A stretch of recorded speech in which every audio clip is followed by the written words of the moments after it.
Hey, what's up, you big dick legends? Today, me and my sister is gonna have a burping contest. Let's crack this motherfucker.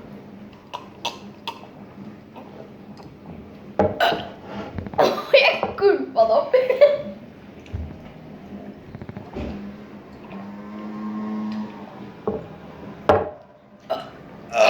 Gulper jeg det opp når jeg raper?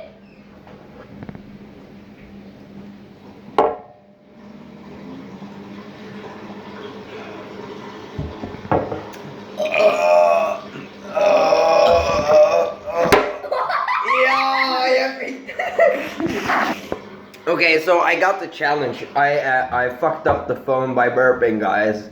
See all you big dick legends in the comment section, bitches.